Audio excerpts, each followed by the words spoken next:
Natalie, and you're watching Free Art Online Academy News. Today we are presenting, or to be more precise, pitching in a different way, one of Andy Digger's various synopsises and treatments, who is looking for investors, producers and sponsors for the realization of the following project. Andy Digger is a Swiss-Iranian screenwriter, photographer and filmmaker. He says in his plot on YouTube and Plotagon about his philosophy, "I'm not an artist, but I'm the midwife of art. According to the motto, the essence of my past is my future's goal." He is the founder and initiator of Free Art Online Academy, a non-profit project under construction, with the motto L'art pour l'art, that means art for art's sake.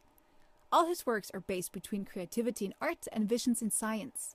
For more information or to download this project as a PDF, please contact www.facebook.com/freeartonlineacademy or via email on freeartonlineacademy@gmail.com. Project number 3. Treatment by Andy Digger. Title: A Desert in the Wood. EU Fata Morgana Democracy. Genre: TV series.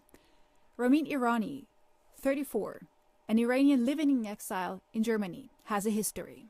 Childhood. When he was a child between 4 and 8 years old, he had a secret. Every night before he fell asleep, he was thinking of all persons he knew and who came to his mind, and he prayed for them so they would not die, as he felt responsible when a person he knew died for unknown reasons, and he would be responsible for his death, and this person has not been included in his prayers.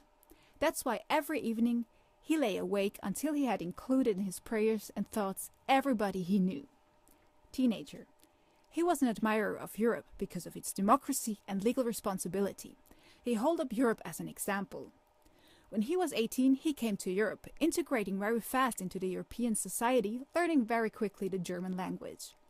At 23 years old, he meets his wife Sabine, 26, and gets married. When Ramin is 24 years old, he becomes the victim of a plot conducted against him by 2 attorneys, Sebastian Knoll, 43, and Peter Haag, 45. Due to the fact that Ramin's wife is owner of an apartment according to land register, and he is not. Attorney Sebastian Knoll, besides his field of activity as a lawyer, has an incompatible second occupation: real estate agent with license and house management. He takes over the house management of Sabine's apartment, sowing the seeds of discord between the owners of the other apartments.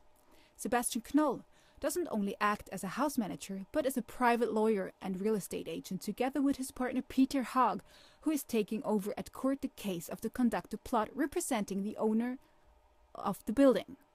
They earn easy money. Besides this fact, their intention is to achieve authorization for collecting to put up the apartment for compulsory auction. Coincidentally, Sebastian Knoll's partner, Peter Haag, is chairman of the board of the BBN Bank in Germany, which is holding a large real estate department, advertising as follows: "Imagine you're selling your home and everything is running perfectly." Objective of both attorneys? With expropriation of real estate owners in Germany and money-making achieve personal gain. Ramin has a hard time to go through, as he cracks the code behind the cleverness of their mafia-type methods. Due to his investigations, he finds similarity to the trigger mechanism of the global financial crisis, respectively the supreme crisis in 2007, which ultimately led to the bubble in housing prices, where many people lost their property and ended up in poverty and became homeless. He learned that, at the beginning, when signing contracts with cheap mortgages, due to increasing interest they could not be paid back. Nevertheless, as it was obvious that they could not be paid back in case of raising interest rates, banks were in a position to become the owners of the properties, respectively real estates. For both attorneys, Sebastian Knoll and Peter Haag, using their legal knowledge in terms of a shyster lawyer and not as a legal representative, loopholes in the Condominium Act law, in civil code and criminal law provide many discretionary powers. In case of a criminal act in the area of condominium law, this is not dealt with, but has to be prosecuted separately under criminal law. Lawyers' code. Ramin is experiencing himself the tacit agreements of lawyers. For example, they deal together without informing the client. They do not take over a case against another lawyer and even do not submit existing evidence if it will incriminate the lawyer. With submissions of a verdict against Ramin, which is a result of the declarations in lieu of an oath and lies of the people who were behind the plot, This verdict is used by the two attorneys in a legal proceeding which his wife Sabine had to initiate against the other owners of the condominium, and the judge is influenced by this verdict and does not accept Ramin as witness. Ramin even gets kicked out of the courtroom, not being allowed to talk when he requests a hearing. Ramin doesn't fit into the concept, as his testimony would have incriminated the attorney, and the owners of the verdict against his wife had been prepared before, ready for pronouncement. Consequently, his wife Sabine loses several court cases, including a legal proceeding at the Federal Constitution Court, highest court of justice in Germany. These painful experiences lead to the fact that Ramin is losing his belief in democracy. In contrast to his good nature in his childhood when praying for others, Ramin now is thinking about killing the responsible attorneys, owners and judges.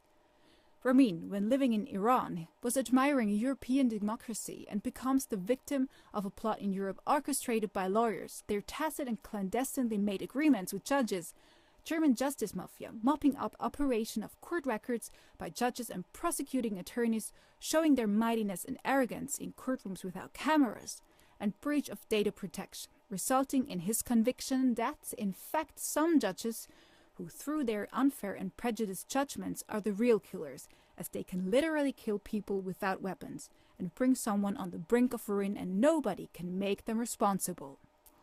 That there is existing an unknown and so far not scientifically investigated syndrome, a specific mental disease existing only among persons with legal careers, as above all judges, lawyers and judicial officers. This disease is shown by their practice of power, self-confident manner, and to some judges, passing judgments on people gives them quite a thrill.